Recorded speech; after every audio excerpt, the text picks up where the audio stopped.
You are now listening to the Yeshiva League Pass Tip-Off.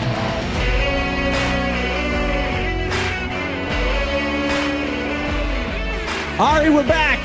We made it to episode 3. I don't know how. I truly don't know how, but this is episode 3. And welcome back to Tip-Off, the podcast where if you don't really understand the name, you're not really in the right place. Yeah. So we have a great guest tonight. So we're gonna speed through the intros here. Not too fast though. By the way, also we've kept this guest under wraps. I don't think it's really gotten out who this guest is going to be. No, absolutely not. Bachelor we haven't number teased 3 it. is We haven't coming out to you. Oh, is that a program that you used to? Anyway, back in the day. Ari, we first of all, happy Purim, by the way. Happy Purim. Thank you. Afreiliche Purim? Yes. I was at your house earlier, and I noticed that you didn't have any shalach manos for me. Thank you. I appreciate it. That's you can't give it out. If you give it out the night before, I don't think that's halachically permissible. Okay. All right. Yeah, I think you made that up, but that's fine. Yeah, I did. Doesn't matter. So listen, we have a lot of sponsors to thank, but before we even get to that, look at this swag that we're rocking right here. I just want to right off the top, I want to get this out of the way. Look at this. Look at this. Isn't this nice? Smiley streetwear. Look at that. And Jay, and by the way, I'm the kind of guy, I'll wear anything, especially for free. And Jay does too, but he actually likes this. Right? Yeah, no doubt. I mean, look, I think that wearing pink, like the kids, gives me at least a -3 years. You know, if we're doing the math, it's -3 years. But I do know a story that someone thought you were older than I was. They also were not wearing their glasses, which is also a true part of the story. Just saying. So listen, sponsors, the people that make this thing possible. We got to start with the holiest of the holies. The holiest of the holies. Ari, take a look here. What do you got? Not to be confused by the ballers that we saw here. Holy Schnitzel. They take care of us every week. Look at this. I'm not going to lie. I dove in. I had a little taste. You were probably eating it as soon as you got it in the car, right? There's no way that you held back. This is. Can you see this? Look in here. Looks delicious. There is pastrami and fried chicken and the sauces that only they know how to do. Oh, I love. We're gonna get into that. Sauce. I'm not gonna take too long this week, but I don't know what this is yet. This one I didn't have. It looks like buffalo chicken, avocado, and I mean, look, you can't get more healthy than that. Buffalo chicken with a little green avocado. Yeah, listen, when I dive into there while you're busy talking about all the basketball business, I'll let you know what it is. Okay, you'll let us know. I think I got some brisket sliders here. Wow, let me see that. Hold on. Very interesting. How do I hold it without dumping it on my computer? I don't know. Well, maybe you take it out. I don't know. What you can't touch it? Are you allergic? What's wrong? Then they get all messy. Here, look at that. Ooh, that's not bad. Delicious. You know what repeat offender we have? The brisket fries. I hope none of this food repeats on us. Also, the brisket fries. Nice. I think that's the staple. That's just going to be here every week. It's got to be. It's absolutely got to be. Enough about food, though. Yes. Morton's. We'll get to that later. Morton's. Listen, our family, your store since 1931. If I'm reading the year correctly. The best. If I'm not wearing Smiley gear, I'm wearing Morton's gear. I mean, that's where I do my shopping. Listen, you're sending your kids to camp. People probably couldn't be happier to send their kids to camp this summer. You need a basketball jersey. You need anything staple. School uniforms. They have it all. Everything. That's Central Avenue in Cedarhurst. Oh, and also, just so you know, anyone who goes to Morton's and you mention the Tip-Off podcast, this is true story. 20% off your entire order. 20%. Just for mentioning us. Percentage. Wasn't that your foul shooting percentage back in the day? I believe it was 34. Oh, 34. Okay. No, that's no. I was. So you always practice a little more than I was at least at 50%. All right. And at the end of the show tonight, we're gonna do a Morton's giveaway. We're gonna tell you all about it's exciting. That's true. The Morton's giveaway, and we're gonna do another giveaway at the end of the program as well. So stay tuned for that. Another eatery, Central Perk. Ari, I always give this one to you. This is your spot. It's one of the Wickus's favorite restaurants, favorite store owner. One of them. We have a lot of favorite store owners, but Maish at Central Perk does such a wonderful job. If you're looking for breakfast, lunch, dinner, even you want to double down and have breakfast twice, they have it all. They have a beautiful beautiful restaurant, a beautiful room in COVID times. Obviously, they have an outdoor space where you can go and have a bris, a bar mitzvah, a birthday, whatever you want to do. They have great seating outside, coffee, the whole. I love how the first thing that came to your mind is if you want to go have a bris. And like, why is that so top of mind for you? Because I was thinking morning time food, and morning time food is usually bris food. Okay, well, if you want to litigate against Ari or anyone else for any reason, you call Adam B. Kaufman. All right, Adam that's B. what you do. And associates. You can't forget the associates because they handle. Because Adam's got vacations to take. No, I'm kidding. But no, if you need a will, if you need Ari put me in his will. Apparently, he willed. I did. I left you half of the podcast. 0 minus 0 is still 0. But okay. I think it is. Your math is never that good. No. Speaking of your math, this summer, if you're looking at something to do, the snow has melted outside, folks. You better start thinking about on half of my block at least. Right. By the way, tonight was the first time I drove down your block in recent memory that there was not a foot and a half of snow on the ground. Yeah, no, it was first true. time. That's a true story. But no, Ballers Basketball Academy at the end of the summer, August 23rd to 26th, here in Woodmere. It's going to be hosted at the Halpert gymnasiums, all 3 of them, 1st through 8th grade. 3 of them. Wow, what kind of attendance are you guys looking at? 1st through 8th, going into 1st through 8th grade. There are going to be NBA players there. There's going to be definitely non-NBA players there as well. And it's just going to be a phenomenal camp. Leagues, games, trophies. I mean, swag. Come down, Ballers Basketball Academy. If you're interested, call 917-837-8643. All right, what did I tell you? I can get your phone number on the air. Oh, it's okay. How else are they going to reach us? Or Ballers Basketball. We have an email too. I don't know it offhand. A website? What are you guys doing? Website. It's too quick. Let's go. And then you what know else? Who has a website though? No, just a reminder. Smiley Streetwear. Yes, Smiley Streetwear. Get your SmileyStreetwear.com. They have a website. By the way, there's company. a model on that website who has some relation to my co-host on that side. There's a lot of good models there, but it's a great line of apparel, and check it out. They have some great stuff. But let's talk about our show here. I think we should do that. Let's bring out Bachelor number 3. Who do we got, Jay? Can you give an introduction? You want a drum roll I don't have a drum. I got air horns. I got clapping. Damn, son, where'd you find this? I got that. I don't even know what that is, but I put it in there. But check it out. Look at this. Who is this? This is Coach Ryan Coleman of Shalhevet Firehawks. Coach, is that the team name, the Firehawks? You certainly did your homework. Yes, sir. Wow, it's unbelievable. He usually screws something up right at the top. So yeah, that one that's impressive. I'm really impressed. You guys said that you were going to bang through those promos really quick. That was pretty quick. Yeah, in like Jewish time. Quick. Right. And now, besides the fact that I'm starving because I didn't get any of the schnitzel or any of the swag, let's do it. Coach, it's on the way. Don't worry. Last week we had Coach Steinmetz on. And we really had no excuse. He lives in the same town as Ari, so that was actually like a few blocks away, and he didn't get any food. That was a bad look on my part. Right. I take full responsibility. We do have the tip-off jet going to bring you down some food, so don't worry. Perfect.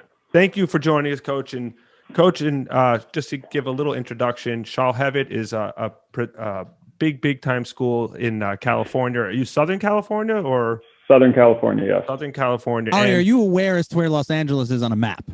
Yeah, they're behind us, aren't they? Like a couple hours or something? Yes. Oh, you mean like the pick where they are? Yeah, kind of, not really. But bottom left. Clearly not. So, are you in Southern California? Right. Or is it the Northern LA, California one? But also, not only is he coach of a prestigious program in Shalhevet, also the correct me if I'm wrong, but 2-time current defending Saracheck champion. Correct. Okay, wow. So there we go, back-to-back champions. And prior to that, 2-time defending runner-up. Wow. So that's you come out from the West Coast and you take care against all these East Coast schools. Just take care of business every year. We try to do that. That's the idea. That's the only way we can get to the championship. Right. Exactly. That's a fair point. It's not like some of these tournaments where you host your own tournament and you kind of make your pathway to the championship very easy. That Saracheck doesn't happen like that. You know, it's funny. People, the NFL every year, they have these like weird playoff rules. Like when you're like the tiebreakers in the NFL that nobody understands. It's like, oh, your head-to-head division. Like the Sarachek tournament is the hardest rules to get in to understand. It's like, well, if you win the year before, you're in. So that's an easy one. Everything else, it's hazy. It's very hazy. We did have to dig through the rules to make sure we were going to be invited back a couple times. Fortunately, we've been there for at least 5 years running now. Wow, that's amazing. And we're going to get to Saracheck. So, Coach, let's start off with your history as far as we'll get to the Shalhevet program. So, where was your first major job coaching as far as leading high school basketball? I assume is where you started, and where did you start, and then kind of take us through your elevation to Shalhevet and so on. Sure. So about 10 years ago or so, when the real estate market flopped here in Southern California, as it does about every 10 or 15 years, I decided that kicking the pavement wasn't for me anymore. I grew up in a family where basketball was everything. It was our religion, so to speak. And I played myself through high school and college, and then went back to the high school that I graduated from and joined the coaching staff there. I started out as the JV coach and varsity assistant. We won 2 section championships in the first 3 years that I was there, so that made me look smart. Always helps to have good players, right? Yeah, I mean, doesn't the Brooklyn Nets coaching staff look great right now? Right, correct. Not really. Everyone knows. It's better when James Harden is there. That's for everyone sure. knows they're winning in spite of their coaching staff. They're not fooling anybody. Shots fired early. Aren't you supposed to have one of their coaches on soon? Yeah. Well, as soon as he responds to our email, then we'll start being nice. Until then, we're reaching out. That's how it is. Ironically, I did have him on a podcast a few months ago, just not this one. Right before this dream became a reality here. So one thing at a time. But Coach, forget all the other stars. We have a star in you here. So continue. Shortly thereafter, a friend of mine was coaching at Shalhevet High School. He asked me to come help him out as well. I did that, and then he left for a different opportunity. So the coaching position quite literally just fell into my lap. It was I don't think I was their first choice. I guess I was their only choice by default. From the timing that the coach left, it kind of put them in a bind. Although our head of school and former principal will probably claim that they wanted me all along. That's what they've told me. Well, now that you've won the back-to-back Saracheck, of course, all your fans are going to come out and now tell you how great you are. That's how it is. Right, and our head of school claims to be the most winningest head of school in the history of Jewish basketball. Whether that's true or not, that's his claim to fame. He may be the only one keeping stats percentage-wise, or oh, it doesn't matter. If you tell him percentage-wise, he'll make up a percentage, and if you say championship-wise, he'll say he's won more championships than you have. Perfect. That's a good that's about how Ari does math. Yeah. So I've been at the school for 6 years now, coaching basketball. I also coached flag football and baseball the first couple of years I was there. And last year coached the girls basketball team for the first time. So now I'm doing double duty with the boys and girls. Oh, wow. Didn't know that. And we'll get to it, but last year, the girls also went quite far in there, I believe, in their the playoffs. I don't know how the playoffs work exactly in California, but I think they were very successful. Yeah, we went as far as our team has ever gone, and we moved up a division, so the competition was a lot tougher, and then finished the year by winning the girls' version of Saracheck, the tournament in Miami at Hebrew Academy. Oh, yeah. Very familiar with that. I don't want to jump around too much, but that's what we do here. Coaching girls, we're certainly going to dive into you with you about what it's like coaching Jewish basketball versus regular play, right? Because you're not regular basketball, right? League. Right. But coaching girls, I have a fair amount of experience live streaming all different levels of high school games. I've for the benefit of you and our audience just joining us, I've done the Kyrie Invitational for a couple of years and Slam Magazine stuff. And the girls' game. He's going somewhere with this, Coach. I think so. Don't worry. We'll get there. Yeah. All right. We have an hour, right? Go ahead. Yeah. The girls' game, even at the highest levels of high school, plays very similarly to how the girls' game would play at a yeshiva or anywhere else. It's a very team-oriented game, a lot of passing. There's some driving, but it's not like when you get to the higher levels of boys' high school basketball where guys are dunking and it's ISO ball.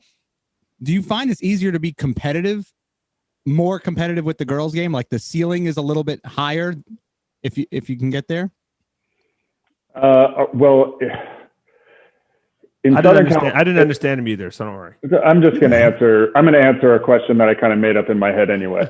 In Southern California, it's kind of difficult to explain exactly how the divisions work and what level we play at. But our girls are in one division, our boys are in another division, and it's based on recent success. Is basically they use a formula that nobody knows exactly how it works. It sounds like soccer, or like the English Soccer Premier League, right? Like if you right, it's like the old BCS standings when you never knew what was going to happen, and all of a sudden you're a 10.3. What does that mean? Who knows? So our girls don't play in the same division as our boys. I do feel like the girls' game is a little more pure. There's more fundamentals involved. You can kind of be a little bit more, you can have your hand in what they're doing a little bit more. For the most part, I don't think the girls have had too much structure. And giving them some structure and some basic concepts seemed to really work last year. And, if we had a season this season, our girls team would be probably every bit as good. And we have a great young group of girls who not only understand the game, but kind of what you were referring to, they love to share the ball. There's no ISO ball involved. There's no egos like there are oftentimes. They play a real team concept. Absolutely. Right. Now, just to catch everyone up, there is no basketball in LA, right? For COVID this year, nothing. As of now, no. And the outlook is somewhat bleak. And if you want me to tease something towards the end of the show, I will, to give everybody a little bit of hope. Oh, Coach, you are hired. Look at him keeping everyone to the end. Well, I can't give it away now. They're gonna. We do have. Then they're tuning out. We hope you have confidence in your interviewing skills that they're going to be tuned in no matter what. But that was great to know that we have something later in the show that you have to stay tuned into. That's a good thing to know. But let me ask a question. So you coach in Shalhevet now for 6 years, and you also have one of the things that I know is a very big deal for your school is the Glouberman tournament. Which, did I say it right? Glouberman, is that how it's? Glouberman. I knew I butchered it. The Glouberman tournament, which is, for anyone who doesn't know, is a big time tournament in memory of, who is it in memory of, Coach? Steve Globerman. Okay, so a lot of the East Coast Yeshiva League teams come. You've had it for how many years? 5 years. 5 years. So you get the Frisches, the Halperts, SAR, Ramazes, a lot of the big time schools here. I don't know if DRS has been there or not, but no. It's a big time tournament that we here on the East Coast, we're tuned into, we're watching. And you guys, from watching these games, it seems like your student body is just so into it. I mean, they have such a great, it seems like the home court advantage you guys, have is really a testament to the school, because these kids are, they're putting signs up and they're really like, do you feel like when you're playing in your gym, your home court is, you're walking out there, already at advantage because of the support you have? Huge advantage. Our school really does a great job, and our students do, of supporting all the teams. We try to make every team feel welcome. In our community does a great job hosting everybody at their homes. And outside of that, if you're playing against Shalhevet, you're definitely going to feel that you're in our gym. We have a student section that's always in the same section of the court. And it's directly across from our bench, and they go nuts. And I would say that the only disadvantage as the home team is that our kids sometimes feel a little bit of pressure playing in front of their community and their friends, their peers. But in general, when you can't hear yourself think, and I mean, I'm talking to my assistant coach right next to me and we can't hear what each other are saying. I mean, that's why you coach basketball, and that's one of the great things about that tournament. How many kids are in the school? Students? How many students does the gym hold? The fire department's going to tell us one thing, which every Saturday night, they come knocking on the gymnasium door. Absolutely. I'm going to say 350, and then we find a way to get a couple more in there. Right. Oh wow. And then how big is Shalhevet? How many students go to the school ballpark? 240. Oh, so it's not a very large school. No, right? but the people that do come, they come to make some noise and have a good time. Right. So we may not have more than 50, 60 people in that student section, but my son, who's now in 6th grade, said to me the other day, how much fun he had last year, that he remembers last year, the Glouberman tournament, Saturday night, him and his buddy came and they sat in the student section. He goes, Dad, when are we going to be able to do that again? I just had such a good time screaming. Right. Oh gosh. Think about that. Just a sixth grader, like are already understanding the excitement of that tournament. So tell us about, and how does it work as far as, so you're, like I said, you're a Jewish school, a Jewish high school. You're playing some yeshivas, like I know, and I want to hear about the big rivalry with YULA. Obviously, that's a big thing. But you're predominantly preparing your kids who are Jewish, Jewish kids playing in a public school league. Like, how does that work? Because athletically, we're probably not at the same level right away, or maybe now we are because everyone's training a lot. But like, how do you get their kids' mindset to like focus on these kids are just like you, and how do you take them through, like, so they're not walking in overwhelmed? I think it's been a process since I got there. Although the previous coach had a similar mindset in competing against everybody and anybody is kind of our rule of thumb. Any night we'll go play anybody on any court. And the way that I see it is that we're just preparing ourselves so that when we get to our governing body for high school sports is called CIF. And when we get to the CIF playoffs and we have to go play in a gym where there's 12 or 1,500 people packed in because we're playing against a school that has an enrollment of 3,000, despite us only having, a couple hundred kids in our school, that we've played against teams like that. And we've played against better teams in the preseason and in tournaments that we play in. It's really just, it's educating the kids on what real life is like. You're not going to walk into every job interview and just and have it go perfectly. It's not going to go smooth. You're not going to live in your bubble your whole life. I mean, you're right. Exactly. I love saying that. Let's get outside of the bubble. Let's go play some ball. And then many of the kids. Although the word bubble now brings something a little different, because now bubble, you want to be in a bubble because you want to, like play in the NBA bubble or something. But okay, that's another day. Go on, Coach. Right. We could touch more on that later too. Right. Thank you, Art. Now I lost my train of thought. Oh, you were saying about getting job, outside Art. the bubble. Good job. Let's get outside the bubble and let's play on.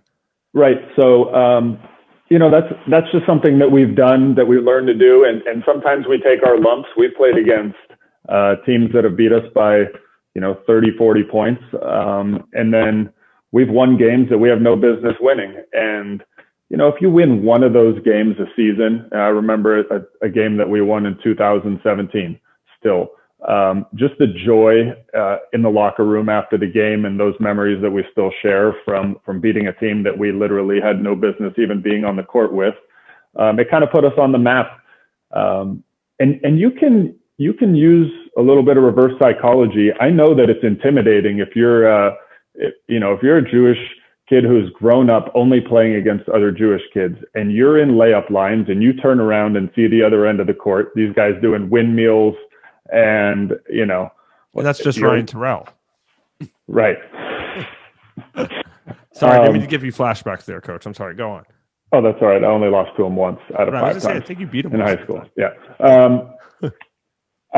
So, when they look down the court, when the other team looks down the court and sees a bunch of kids with kippas on, their bravado may be a little bit more than it needs to be. And they're thinking, hey, we're going to kick these kids' butt. But we're ready to play. We're ready to play against everybody. We're prepared to take everyone's best shot and give them our best shot.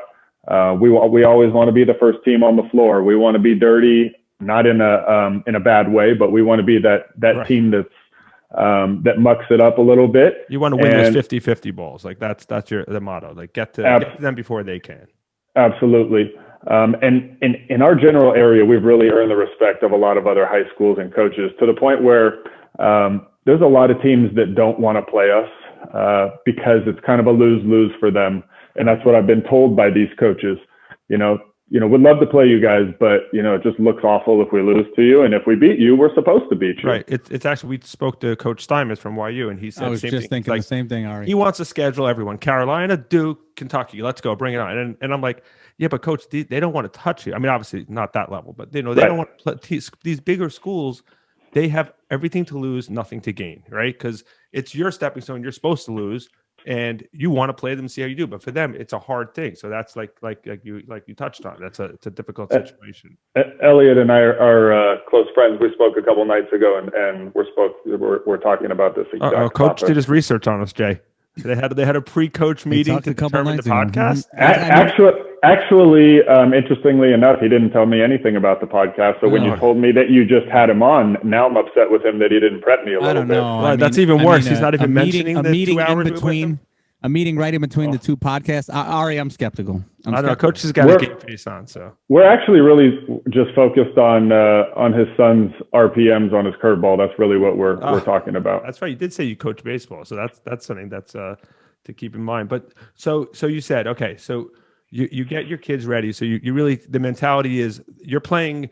It doesn't matter who's across their chest, whatever name it is. They're kids. They're the same age as you. We're going to compete with them. We prepared and practice. We're ready to go. That brings me to the question: if someone had to say, what is your coaching style? Like, some coaches are defensive, right? Like we're holding this team down to 40. That's what our thing is. Elliot told us he likes us to run up, score 85 points because the more points you score, the harder for the other team to keep up. Like, what's your coaching motto? And like the bread and butter that you hang your hat on. I'm definitely a defensive coach. Defensive coach with a lot of offense that's been influenced by Pete Carrill. I like the movement without the ball. I love backdoor cuts, love slipping picks.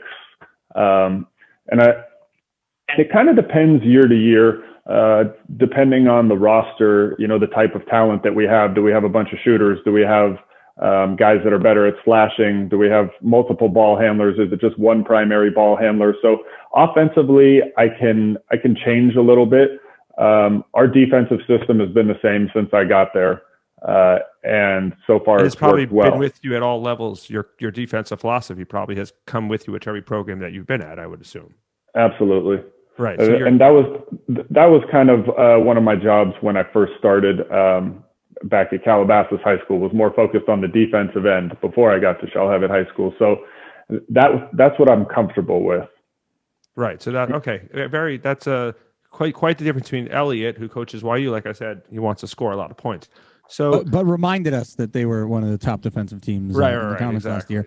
Now, so I think try to help people understand, because obviously a lot of our viewers are here in the East Coast, and they sort of know, they understand the mentality of Jewish basketball, where there are these rivalries that develop over time.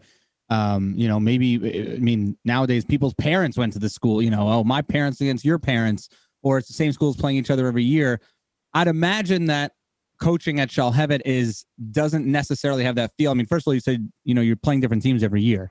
And there's this, with the Jewish kids in other schools, there's kind of that rivalry. I mean, how does that exist at all? Right. Bring YULA. Isn't YULA like that big rivalry? It's like the Halpert DRS, Ramaz Frisch. Isn't that like how that plays out?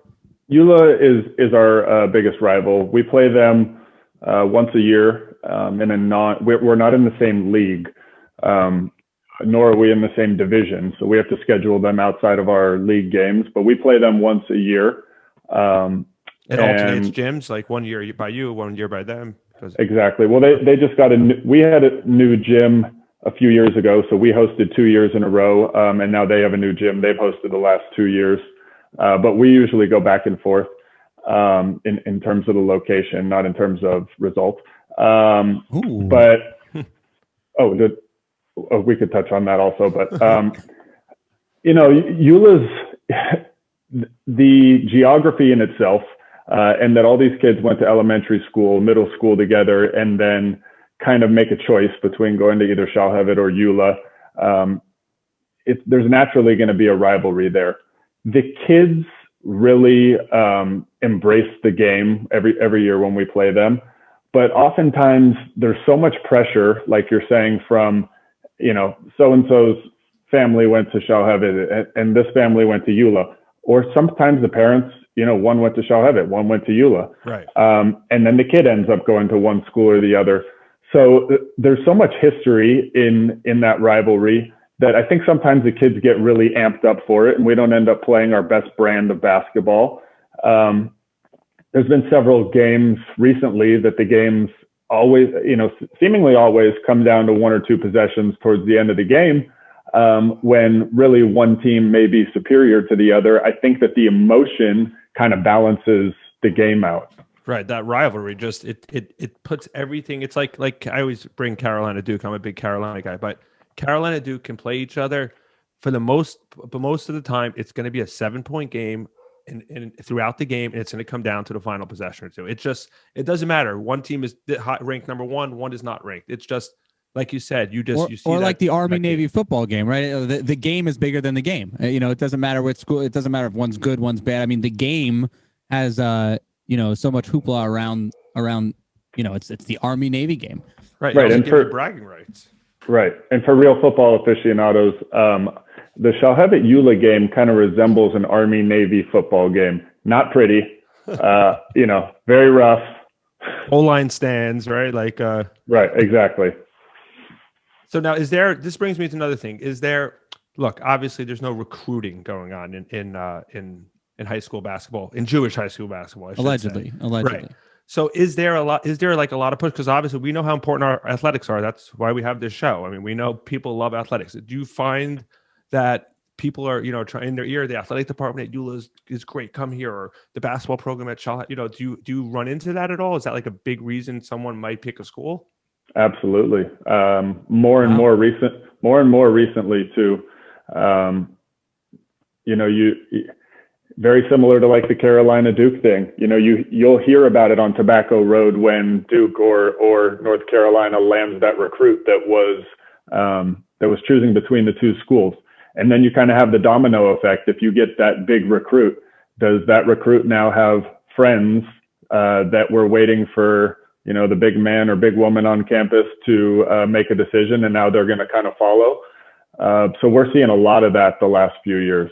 Have you you said geographically, like how far apart are the schools? They're both in Southern California. We're both in Los Angeles. I don't know. I'm going to sound like an idiot because I should know this, but I think. But you don't give me miles. Are they like 10 minutes away, like 20 minutes? Oh yeah, 10 minutes at the okay. most. So you can go to either school. It's not like one's in New York City and one's in Long Island. Like there's right, and you're living next door to if your next door neighbor goes to Shalhevet, you may be going to YULA, and you're right. It's like seeing a each other on the weekend. TABC Frisch. Like you can go. And are they not asking for a rabbinic opinion, but are they considered religiously the same? Comparable, yes, with a few differences, but for the most part, yes. Comes down to the basketball coach. To the coach? Yeah, that's what it sounds like. Everything seems to be like they're all the same. It's a matter who do you want to play for, Coach Coleman or Coach Unnamed? Well, I love Coach Oliver, the boys' coach at YULA. He and I go back ways from public school ball, and he's a great guy, and I think he's done a heck of a job with that program. And then their girls' coach now is Tyus Edney, a famous UCLA alum. Sure. So I'm pretty sure they're doing fine in the coaching department there. So yeah, now Ari, you made a joke about recruiting, but the one of the things that Coach Coleman mentioned here is, well, your friend goes, and that's a big deal. We saw that just in our years calling Halpert basketball. We saw a couple. First of all, we saw the big transfer from DRS to Halpert, AB Mincha Perlau, right?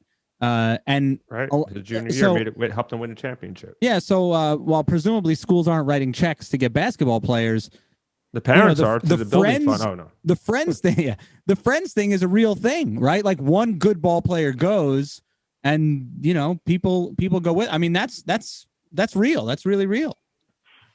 Yeah, absolutely. I mean, we've seen it a lot the last few years. Maybe even more so on the girls' side than the boys recently. And girls basketball, especially here in Southern California in the Jewish community, is really booming right now. I couldn't be more happy to be involved with that and seeing the growth in it. Yeah, but it's the same here in the East Coast. Like girls basketball has really, like, these girls, I mean, and credit to them, they take it seriously. They have the same girl basketball camps as the boys do, right? So they're in the summer, they're going to the after school stuff. They're starting younger. It's really developed. I mean, it's like in great for them. I mean, we've seen a lot of these girls play. They're phenomenal. I mean, they really they have this skill set. We've seen some tournaments, teams from out of town come. So yeah, no, kudos to them. It's really been the game has really elevated.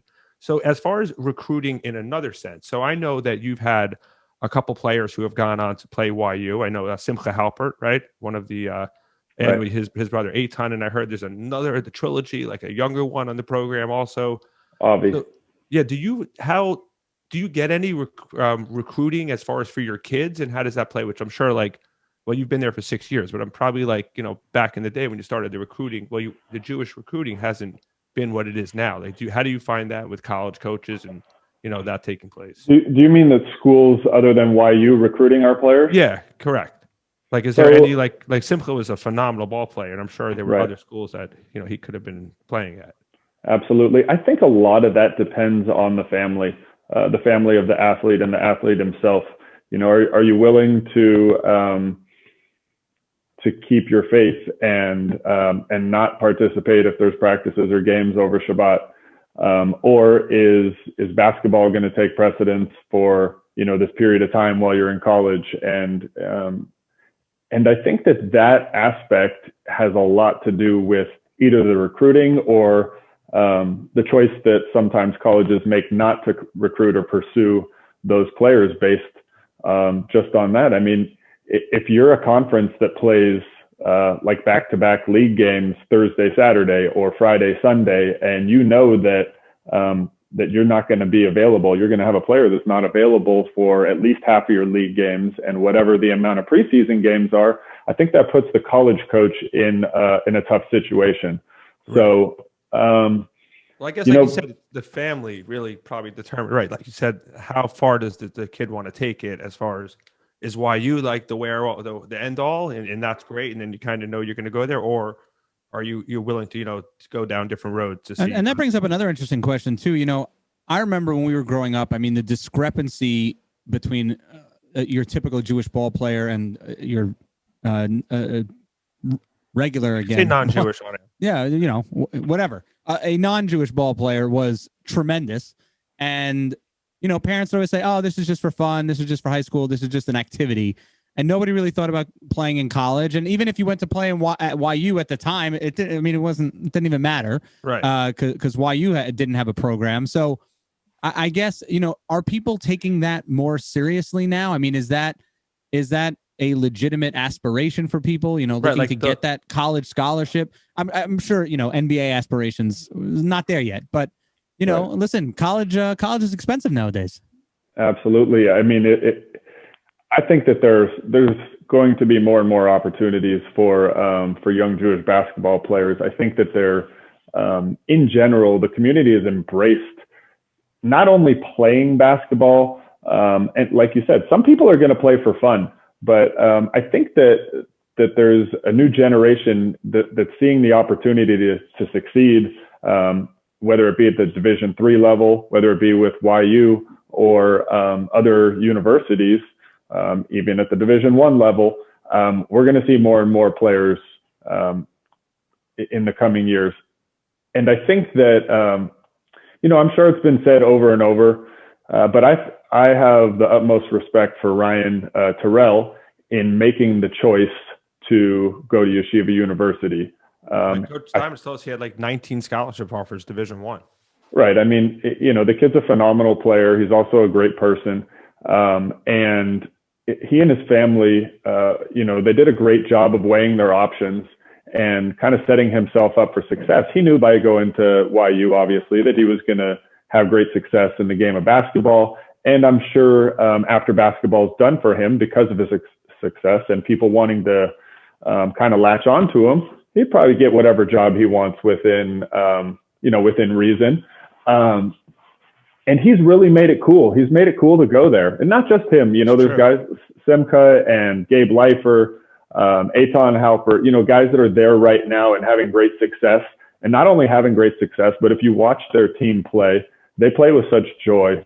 And that's a great credit to Elliot, because he's taken kids that were all stars. These guys were all number ones at their school, and he's done a great job at taming their egos and really getting them to buy into playing as a unit. And I think that the more our high school kids and younger kids than that are looking at the way YU is playing, and hopefully a high school like Shalhevet and other high schools that are great enjoying the game, having fun while we're working our butt off, they're going to see opportunities to play at the college level. Well, that actually, someone told me, and we have our sideline reporters and everything. I heard you practice every day when there is a basketball season at 6 a.m. Is that true? Is that when your practice is scheduled for? I love the practice in the morning. I'm a morning guy. Wow. And that's your players must love it too. That's local Pacific time, right? That's it's actually 5:30. It's not 6. It's 5:30. Part of that is, to be honest, is selfish on my part. Do you have a newborn at home or something, Coach? Is that why you're up so early? Or I am way too old to have a newborn. No, we are way past that. I do have a newborn puppy that's driving us nuts. What kind of dog? This is hard. He's a Newfie Poo. He's a Newfoundland Poodle mix. I'm surprised you haven't heard him or seen him yet. He's about as tall as me and way louder than me. Oh, wow. But we love to practice in the morning. Selfishly, for me, I like to get home and be with my family in the evening, and also want to give the kids and the families in our program time to have some family time and free time after school's over. And then also the fact that I'm coaching both teams, the boys and the girls. Sometimes the girls will practice early in the morning. The boys will practice afterwards so that I'm not at school until 9 or 10 o'clock at night. And then the dreaded LA traffic.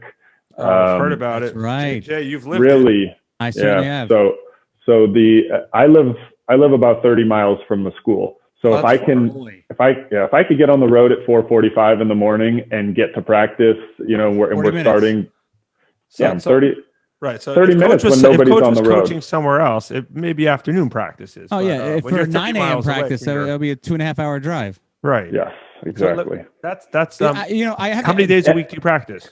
And also one more thing before I move on from that is that I think it teaches great discipline. Commitment. If every player can be dedicated to waking up in the morning, not making excuses for being late or missing the practice, I think it goes a long way, not only in the world of basketball, but in life. Yeah, I think two things on that are two things. Yeah. Number one, I think the other thing that goes unsaid is that you also gain an extra day a week of practice, because for Jewish schools that traditionally practice at night, Fridays are just off limits. So you can practice Friday morning. Now you could have practice potentially 5 days a week. So I don't know if that was part of the motivation, but it helps. And number two, kudos to you. I mean, I'm sitting here listening to this. Ari, you and I both played sports in high school. I mean, do you remember? I did, Coach. I mean, he says he does, but go on. A Jewish hockey. high school, Jewish hockey, a Jewish high school curriculum. Okay. You're in school till 5:30, 5:45 at night. You're exhausted. You have no time to eat dinner. So you go scarf down whatever you could find in 20 minutes. And then you're exhausted. If you could actually get up in the morning and make it, to a 6 a.m. practice, and you're not playing Call of Duty till 3:30 in the morning, like our guest last week, then, right. you probably have more effective. You can have more effective practices. Well, that also, I think also what that does, and I'm just thinking out loud, it's like that kind of tells you right away, these players, like, you want to be on this Shalhevet team, you want to be a Firehawk, here's the commitment you need to make. And just so you know, and I've coached before, you have 12 players, 15 players, whatever you carry, the 15th player, the 10th player, they're going to get in the game here or there. But for them to have that commitment to come 6 a.m. every day, at least going into the season, your kids and your team are really into it, and they're ready to do whatever they need to do to be part of that team. I think that's something that helps also. Absolutely. I mean, and just to touch on that, when you have 12, 15 guys, and that's generally in the area that we carry, and everybody knows their role and understands their role, and will buy into it and work as a group, I think that's a large part of what we've built and why we're successful. And those guys are held every bit as accountable as the number one guy who's there. I mean, Eitan Halpert, who is one of my favorite people in the world, not just players that I've ever coached, but still one of my favorite people in the world, showed up 3 minutes late to a game. 3 minutes, Coach? 3 minutes? Like 100? Okay. 3 minutes. To pregame, and he started to put on his shoes. I asked him what he was doing. He said, "I'm sorry, I'm late. I'm putting on my shoes." I said, "No need to put on your shoes." And he is just being able to treat him as our best player as the same way that I would treat number 15 on our team I think it sets a tone. And, Eitan was completely understanding of that. He'll still to this day probably give me crap that I did that to him, but he didn't play in that game. And I think that, something tells me it wasn't against YULA. Did you win? We did win the game, and let's be real. I knew that we were going to win the game, so I could get away with that. YULA. I mean, I'm not as disciplined as I'm claiming to be, but you mean you're not as dumb as you're claiming to be, right? Your star player needs to play, so it depends against him. Absolutely. Pick and choose your battles when you want to make a point. Wait, and I have to ask, you do have shower facilities at the school, right? You're not making these kids Correct. sit in. Okay, Oh, just yeah, make, sure. I mean, all right. Here, I have And even if we didn't, I would have said yes. But we do have showering facilities at the school. Yes. Here's a question to put you on the spot, Coach, and you got to give an answer. Okay. Okay. Who's in? I don't know the younger one, but you could put him into the mix. Who's the better shooter, Simcha or Eitan? And then you can bring in the younger one also. Eitan's a better shooter. Here's my problem. Okay, I only just like Klay Thompson, just so from what I see. But go on. What's that? I said simply like he's like Klay Thompson. He gets the ball, no dribbles, shoots, and it's just bottom of the net. Simcha is maybe more of a pure shooter, and maybe Eitan's a better all around scorer. And hopefully Simcha's not listening because he's in Israel and we'll busy send it to playing him, basketball. We'll Great, perfect. He's on our list for the podcast, so he already knows. I mean, I've chosen Eitan as my favorite Halpert thus far. All right, tell it like it is, Coach. Yeah, I mean, was that the only part of the question? Who is the better shooter? Who is the better shooter? Yeah, and then Yeah. I don't want to say who's the better player because that's you told us, so we're good. Right, there. exactly. So you well, said we had a 2-on-2 fundraiser during the pandemic during the summer, possibly some point this during. pandemic has hit every season, so who knows? Oh yeah, I have no idea what day it is. And LA doesn't really have seasons, so right, exactly. Right, it was warm, so that narrows it down to about 360 It was warm days. and trafficy. Yes. Okay, Yeah, It was about 65. And Eitan and Simcha were on different teams. I picked Eitan's team to win. Our head of school, who's always wrong, although never admits to be wrong, had the other side. And I said it was going to be Eitan's coming out party. I couldn't be more. 2 years apart or 3? They are 2 years apart, right? Okay. They're 2 years apart. 2 years apart, yes.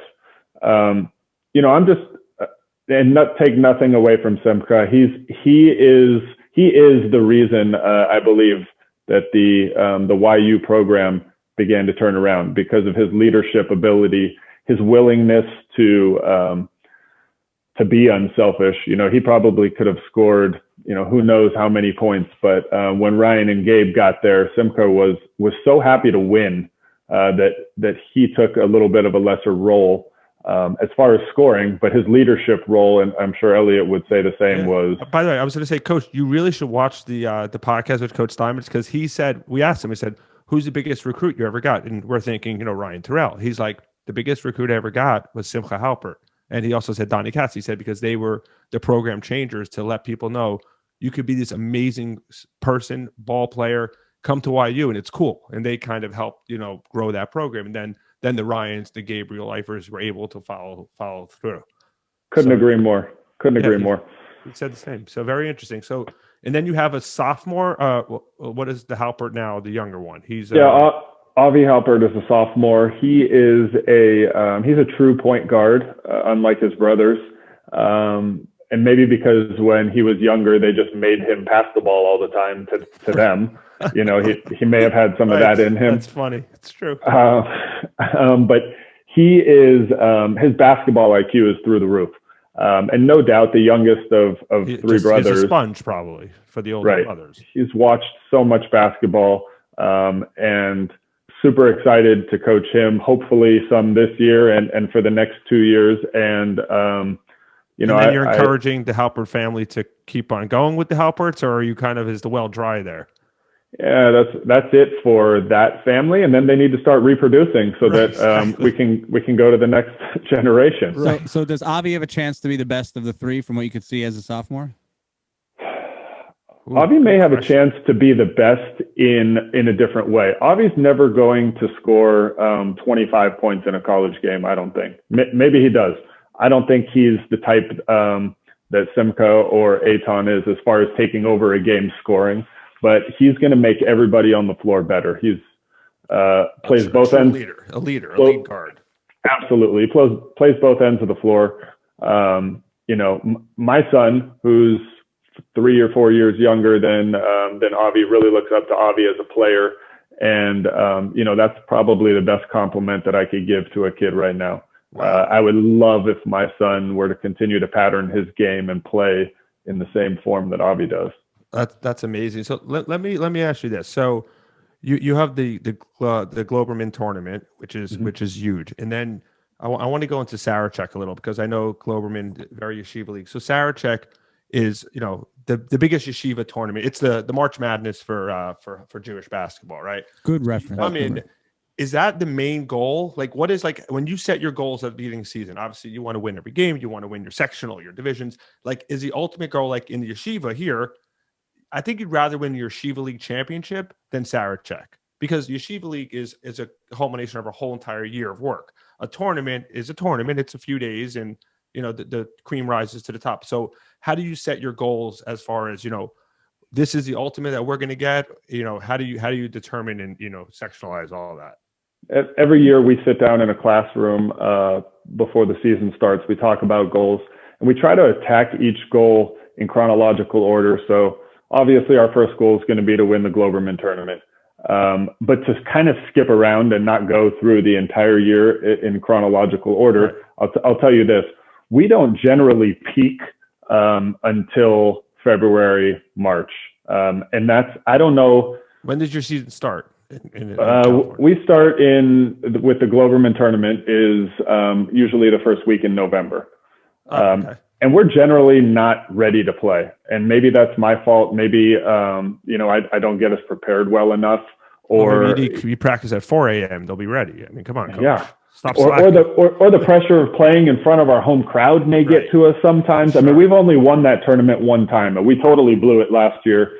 Against the 18-point. I remember against Frisch. I think I blacked out I thought we were still up by 18, and all of a sudden it was gone. Yeah, kudos to Frisch. They had that Zachheim. Zachheim's great. Yeah, amazing ball player. Great player. Great kid Zachheim, too. Yeah. Yes. And he's got a younger brother who I hear can play. Yes. His father can play too, by the way. His father's my age. He was a great ball player back in the day. I know him well. I was trying to get him to move out to the West Coast. Oh, so there is recruiting. Okay. No recruiting. Who doesn't want to live on the West Coast? It's all about the weather. And he does some work in San Francisco. It's right up the highway. It'd work well. You could convince Ari of that, but I've actually been to California. So. Oh, it's not right up the highway. Yeah, it's like a 6-hour highway drive. It's up a highway. It is up a highway. One road can go a long way. So in general, our goals are, like I said, they're in chronological order. We would love to win Saracheck every year. When I first got to the school, I had no idea what everybody was talking about and why it was so big, such a big event. The first time I went there, I was totally overwhelmed. I remember calling my kids and my wife and just saying, this is crazy. It's literally, it's like the Super Bowl every game. I was going to say it must have felt like you were playing YULA every game, like because of that intensity, right? Like, it was crazy. I remember the first time getting stopped after the first half, going into the locker room by somebody who claimed that they were a sideline reporter. Fine.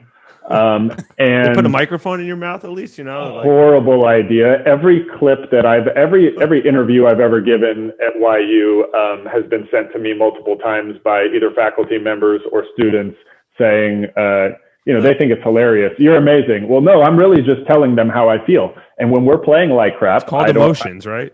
Right. And I don't know how coaches do it on the sideline. The in-between quarter things that they do with these NBA coaches, they look so calm and collected.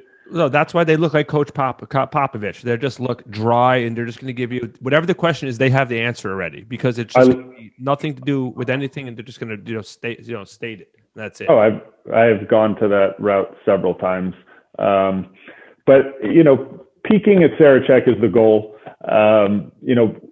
We don't get to play against most of the Yeshiva League teams in the Glouberman tournament. We may play against a couple, but it's still early in the year. And there's just an aura about that tournament, which, we want to be at the top. We want to be number one at the end of the year. And we're fortunate enough to play in the championship game 4 consecutive years. So and I think Coach, you went from runner-up twice in a row, and then you kind of climbed that mountain and you actually won the championship. That must have been to have been defeated 2 years in a row and then to win it. Like, was that the ultimate in your coaching career so far? Winning I'll tell you what, having lost the championship game 2 years in a row, including once to Frisch, which was on the heels of us losing our Southern Section championship game by 1 point, and then getting on a red eye and flying to New York, and then getting to the championship of that and losing to Frisch also by 1 point in the championship game. And you still have a job. That's amazing. Oh yeah. Well, they had done some bad things to me, so I kind of held them hostage as far as, it was you had something in the back pocket. Get out of jail card. He's on a multi-year deal. Yeah. Right. But who'd you play in that championship? The first we one? had DRS. Lifer's team was phenomenal. His senior year? His senior year. Oh yeah, that team was ridiculous. Yeah, that was they were just 30 points better than most kid teams on into the court. So, having lost 2 in a row, and then we were trailing by 16 points to Valley Torah. This is Ryan Terrell Valley Torah. So Ryan Terrell's Valley Torah team. I can't tell you that at that point that I didn't think that I was looking a little bit like Marv Levy. And we went into Hall of Fame though, but right. Well, I mean, if you make it there, Super Bowls, right. If you make it there enough times, they think highly of you, or they feel bad for you. So here's your consolation. Here, you never got your ring, but here's your consolation jacket. Right. He's probably a part of the tribe, Levy, Marv Levy. That's a fairly good guess with the name. Yeah. You're good at picking out the really Jewish last names. Cohen Jewish names. Coleman, you don't know. That can kind of go either way. So, Coleman's half and half.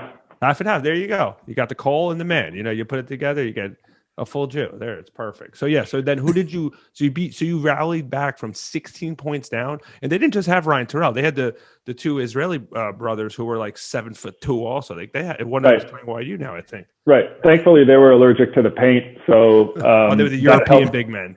Right. It's like I talked to my dad after the game, who's about as pure and old school as it comes when it comes to basketball. And he goes, God, you're lucky those guys don't like going in the paint. So we came back and won that game. And I still remember that. And I have pictures and videos of that. And, that was as good as I felt coaching. And that team really overachieved. We were not very talented outside of a couple players. Who was the star player? Was that Zach Muller? Zach Muller. That was Zach Muller's junior year. And he had a great second half in that game. He really carried us and stepped up. But top to bottom, that was one of the least talented teams I had, but by far the most heart. And actually, we had played Valley Torah a few weeks prior to that in Southern California, and almost a carbon copy of that game. I think we were down 15 at half in that game and came back and won. And it was in a raucous environment. And so we had that in our back pocket and knew that we could do it. And we were fortunate enough to do that. And then, the following year we played against, I kind of remember. It was Mag and David. Mag and David. Yes. Sorry. I have too much time on my hand, Coach. I didn't do any research. It's all in the mental. Yeah. I was drawing a blank. We played against Mag and David and we were able to beat them for the second consecutive championship. Right. Mag and David, I think, won the Yeshiva League championship that year, I believe. Why do you think it is that this small school from LA that has, 240 kids in it? I mean, they're all boys' schools here on the East Coast that have more students than that. So how is it that you're able to be that successful? Is there one thing, multiple things? Why do you think it is the last few years? Or is it just you? You could tell us that. That's fine. Or is it just the Halpert trilogy? It doesn't hurt to have a Halpert, that's for sure. I think a lot of it has to do with the culture that I feel like I helped instill a culture and a thought process And then from there, it has nothing to do with me. It's all the kids and the leadership. When you have great leaders and leaders that are on the same page as a coach, I think that it's so much easier to function. They can communicate with their peers a lot better than a guy who, I may say somebody's name who they've never heard before. I need you to dive on the floor like Kurt Rambis. And they look at me like, who the heck is Kurt And that's an Rambis? LA guy. They should know. Well, I guess right. It's too old. So, the leadership that we've had has been great. And we kind of have a little bit of a situation where we've been fortunate enough to have seniors who lead, and are very good and willing at passing on that torch to the next, to whoever's next in line. We had Simca naturally get to pass it to Eitan. Eitan pass it to Zach Muller to Zev Reamer. And now Zev Reamer passing it to Avi Halpert. And each one of those are 2 years apart. So getting the lead as a sophomore, or getting to help lead as a sophomore, and then kind of taking over as a junior and senior, that's been the formula. You actually have, and I actually was going to say this before you even brought it up.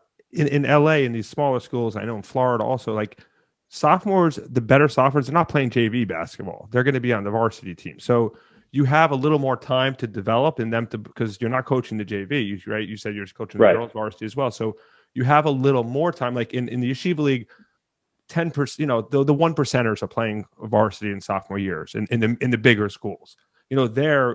If you're one of the better players, you're probably playing sophomore year. So you have 3 years in the program. You get to see, and you really get to bide your time, and you're ready to go when it's your opportunity. I'm a firm believer in keeping the ball rolling. Sorry to make more LA references, but the Dodgers farm organization, their minor league organization has done such a great job of just producing one superstar after another, the homegrown kids, and they give those guys a chance to play early. And that's a little bit of a philosophy that I've kind of adopted. We get it. The Yankees used to be like that. Right. 20 years and ago. now they just, and the Dodgers kind of do what the Yankees do too. They try to buy success at the same time. Yeah, but they have that foundation of the farm system. Makes a huge difference in these Jeter years. So we have people like Zach Muller, who, as a freshman, he played a little bit of JV and a little bit of varsity, and we made a conscious decision about halfway through the season that you're going to stick with the varsity team. You're going to learn and grow. You may not play that much, but this is the way that you're going to learn. And we went to Saracheck, and Asher Reamer, who was our starting point guard, got the flu long before coronavirus existed, and people used to actually just get the flu. Right. And like you used to be able to cough, and it was no big deal. Now it's like you cough, it's like you have a semi-automatic in your pocket. Oh, I sneezed in my mask today in the store, and the woman next to me handed me her wallet like it was. Anyways, Zach got to play in the semifinal game against Frisch. I remember actually talking to our head of school and principal at the time, and saying, I'm going to start Zach tonight. And they go, what? You're not starting Zach? I say, I'm going to start Zach. I think it's good for the future. Don't tell him how to run biology class, so he doesn't tell you how to coach. Right. Well, those guys are big basketball guys, but they do. Okay. But you can't be like Jerry Jones. You can't do it all. Can't have your hands in everything. Right. Right. Is it all? So Zach had great success in that game, and that just it gave him confidence for moving forward. And every year since then, we've always had one or two freshmen that they may not be varsity ready, but we're playing them significant minutes and giving them time. And whether it just be getting better in practice or actually going to film sessions and seeing what a pregame shoot around looks like and seeing what a scouting report looks like and having to learn all that stuff. Then when it comes their time to step on the floor, I think that they're a little more prepared. Yeah. Right. That's actually one of the things I did when I was coaching. Like we'd have big games early in the season against the rivals. And I said, I tried to take some of my players who maybe weren't ready, but they were superstars in their grade and they weren't ready. But I was like, they need to get into this game for a few minutes. They need to feel that intensity and feel the nerves and play. And they're going to mess up, but it's an early season game. It's a rivalry. And they, like you said, because if you just throw them in at the end when the kid fouled out and his kid's never played, you're setting him up for failure because he's never been an opportunity to really have a little adversity and then, get over it. So that's what you said. And also what you said about Zach Mullen, this is what I asked about Coach Steinmetz, and you alluded to it before. Like, you have these superstar players who are going to YU now, and Zach Muller's there. They can sit on the bench for 2-3 years and then play because the player ahead of them has graduated. And now they have, and like you said, they've already done that in Shalhevet. You said Zach was his freshman and sophomore year or so, wasn't the superstar he was. So he's already he knows the progression, and that's something that is like a life lesson as well. That's just not basketball. Right. And now go into YU where you're a, top 5, top 10 team in the country. It's not like you're sitting on the bench, twiddling your thumbs for a team that's 6-26. You're going to one of the best teams in the country. If you're not sitting as a freshman or a sophomore, then you're probably not top. RT. Right. Yeah. Right. So I think that you can have a little bit of a sense of pride in that. And I think Zach himself knows that, this is a little bit of a process. And that team is stacked right now. And he saw this exact thing with Eitan Halpert. Eitan did not play his freshman year at YU and didn't play a lot until about the middle of the year last year for his sophomore year. And when he got his opportunity, he was ready. Right. So let me ask you a question. I know we're getting late here, but I had 2 quick things. I wanted to know, because you talked about the players and the energy. So one player you had last year, Jacob Ben Ezra. So he was a high flyer. He was dunking. So you don't see a lot of dunking in high school basketball, especially here in the East Coast. In Yeshiva. In the Yeshiva League. So, and I saw some of his highlights. I mean, it's amazing the athlete he is. I mean, not was. When you're 17, you become 18, you still are that athlete. But tell us about how his dunks or his amazing blocks would energize a crowd, and how that is for a team to see a teammate dunk in a game. And what that does, because I've never experienced that. And most of us, we've called games no one's ever dunked. So take us through that, how that really, elevates the team and, success that brings.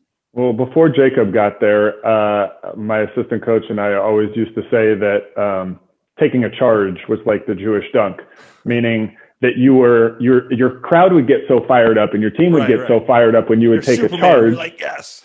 Right. So having Jacob there was different. The first time that Jacob ever dunked in a game was at the Glouberman tournament, at the Steve Globerman tournament preseason. Oh, wow. And I thought the roof was going to come off of the gym. The energy that it brings is tremendous. We did learn when Jacob dunks in a home game, especially in an environment like that, we need to call a timeout right away. Smart. Let's let the fans dance, and let's make sure that our team isn't chest bumping so much that they forgot to play defense back down the court. If you didn't have a timeout, you just get a technical foul. You're a smart coach. You would figure out a way. Technical foul. You can actually just get a delay a game in that situation and not even have to. But yeah, the energy that he brought to the floor and to the gyms when he would have a dunk like that was awesome. He's such a good kid too, and so humble. And the kid always smiling. He looked like he was just having a great time. He was. He's a great kid. I can't wait to hopefully see him on the floor at YU. Yeah, that seems where all the great players go. So the other question I had is, and this is on the spot, and I did a similar question with Coach Steinmetz. So the Glouberman tournament, you've seen a lot of Yeshiva League players come through. Who is the one, not 2, 3, or 4, the one best in the 5 or 6 years that you've had the tournament there, the best Yeshiva League player that you? Well, what about Sarachek? Are we extending it to Sarachek? Oh yeah, and Saracheck. That's a good idea. Between Glouberman and Saracheck, Yeshiva Leaguer has impressed you the most, the best player at the heart. Not on your team. Not in your has team. To be a Yeshiva League player, huh? Mm-hmm. Not a Chicago Ida Crown. It's got to be, Yeah, I mean, don't tell us LeBron James. Maybe Batesh. Oh, from Hank. Yeah. Is he in the Yeshiva League? Yeah, he was. Okay, does that count? I want to make sure that counts. He's about as good a pure shooter as I've seen. I would be shocked if in the next year or two he doesn't crack the rotation at YU. I think he already has. He's already playing a little. Just to extend the floor and space the floor for them. He'd have to be up there. I loved watching Judah Oppenheim play. He's phenomenal as far as being a leader. He's like the definition of a leader. Yeah. And totally gritty. And when you're good 5'7" and you're the best player in the court, you have to. I mean, I don't know if he's 5'7". He's around there. You have to be amazing, and he is a phenomenal ball player. So I would say those two, but I mean, those two are great players. But there's nobody that I've seen that was better than Gabe Leifer as far as dominating a game from both sides of the ball, and not only just both sides of the ball. The way he distributes the ball and passes, his passing skills, even in the high school level, was phenomenal. The way that he's so mature and calm. If you throw a double team at him, he's going to make the right play. If you don't throw a double team at him, he's obviously going to score on you, especially down at the post. And equally as good a person. I got a chance to know Gabe a little bit at Saracheck before he kicked our butt. Afterwards, I didn't want to have anything to do with him. Kid. So yeah, absolutely. We've interviewed him. We've watched him play. He is the most down to earth superstar that you'd have to be like, you know how good you are, and he'd be like, he just wants to play, and he's just a super person. So gentle giant for sure. Yes, 100%. But also, Coach, first of all, you got to tell us at the beginning of our podcast, you talked about a little tease for the end of the broadcast here. So I want to know, where's the hope? We want to know that. And the other question was, do you have aspirations to coach college basketball, or is it you're a high school lifer and this is your passion, your love here? Or, I mean, not that you're looking for anything, but I'm saying, everyone has dreams in their jobs, in their fields. Is it high school where you want to be, or is there another level that you could see yourself at? I'm going to answer that question first and then throw the tease out there. Yep. I'm super happy where I'm at. I like the amount of, for lack of better terms, of an effect, of an impact that I can have on the kids and on the game. I think as you get to a higher and higher level, and not to say that, Krzyzewski or Jay Wright or guys like that don't have a huge impact on the college game, but you rely so much on your talent and athleticism. And in high school, for the most part, it's somewhat of a level playing field. Of course, somebody's going to have a bigger, stronger kid, more athletic. But being able to scheme and game plan is something that I love. That's my favorite thing to do. Right. My wife knows during season, I'm not watching Netflix. I'm not watching whatever you're watching. I'm watching game film, and I may not be watching game film of us or a team we're playing, and she thinks that that's weird. And it is. It's only weird for me because I'm not coaching anymore and I'm doing it. That's it. It's not weird for you, Coach. That's actually normal. That's why you're great and one of the best in your professions. And by the way, and also just to give you, I don't need to give you a pat on the back, but just so you know, like when we started looking at people to bring on the show, and this is said to be by two people who have seen you coach, not in your California in the Yeshiva League, he said, you need to get the best high school yeshiva basketball coach on your program. And I'm like, who's that? There's so many good coaches. He said, Coach Ryan Coleman. He said he's seen him firsthand in these tournaments. And he just says the way your program is, the way these players respect you in your game and your game plan. So that was from multiple people who said that. So thank you for joining us. I appreciate that. Let's get the tease. Yes. I got one more question for you. Go ahead. All right. Here's the tease. We are hoping and very hopeful and that we're going to give these high school seniors and kids an opportunity to play here in the next few months. And we're trying to put something together. Like a Glouberman tournament, like that type of thing? Like an event similar to that in a place that actually does allow basketball. Dubai, to be played where are we going? Now. Exactly. Basketball Island. We're taking it from the UFC. Oh, right. Wow. So you just got a lot of high school seniors and juniors who's ever on teams who's been shut down. I mean, that's something to start getting in shape for. This is a seniors only event, or not a seniors only event? It's going to be hopefully for both boys and girls, varsity high school basketball. That we're doing it for the kids. Obviously, we couldn't feel worse for our high school players at any level and age, and we're going to do everything we can, and we're trying to move forward with something that's going to be special. We've talked to several people at YU about it. Not that it's going to be at YU, but just kind of to get their blessing. And we're super excited. As soon as we have more is this something that information, Shalhevet is like on the forefront, or is this you as with other coaches trying to do? it's our school. Okay. It's our school. It's Shalhevet trying to make this happen. Go Firehawks! I mean, we're happy to hear that. For everybody, we're basketball junkies. We may not be in the Yeshiva League, but thank God for that. To hopefully get to compete against a lot of the Yeshiva League teams and the kids that deserve a chance to play. We're working our butt off right now to try to put something together. And as soon as I have more information, I will be sure to shoot it to you guys, and you guys can help publicize it for us. 100%. We will. And we talked about that once before, and just these kids, I said, is seniors, it's not like college where you get an extra year of eligibility. You're just like, you're done, you're going to Israel, you're going to college, and you don't have that closure and that opportunity. So if that comes together, I'm sure you'd make a lot of people very happy. So absolutely. Coach, that's the goal. Last question. And we'd be remiss to not ask you, because not many people have this experience. Describe the difference between coaching in a public school league, coaching a yeshiva team in a public school league. You kind of you've kind of seen it all. And obviously you have enough experience playing in the yeshiva tournaments where, you have a sense of what that's like. What are the differences? What are the similarities? Is it different? I don't know how different it is, other than the environments that are sometimes created by these rivalries in Yeshiva League and in Jewish basketball.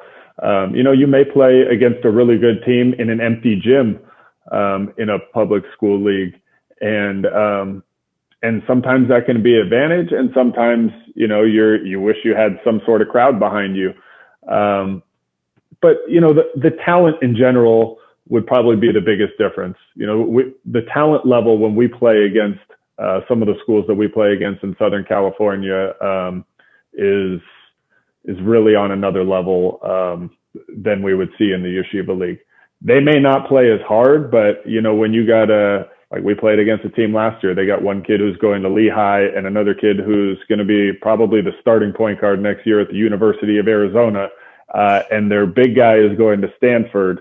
So to play against 3 Division I players on one team and hang with them for 3.5 quarters, those types.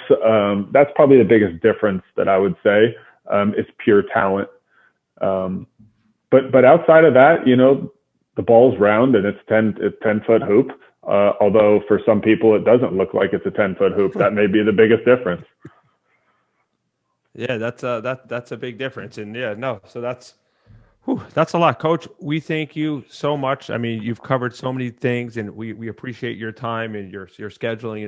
You were just so accommodating the whole time, and to end on that high note, to have that possibility of a tournament, even if it doesn't work out, just to hear Shalhevet is actually trying to do something like that. I mean, that's going to mean a lot to a lot of kids and a lot of parents out there also who want to see their kids play. So that's something we're very happy to hear. And great success in your program. You've kind of reached the pinnacle, and hopefully one day you win that big sectional division championship that you alluded to, that you lost by a point or two. But with the coaching and discipline that you seem to have, I'm sure the success is right around the corner to reach those levels as well.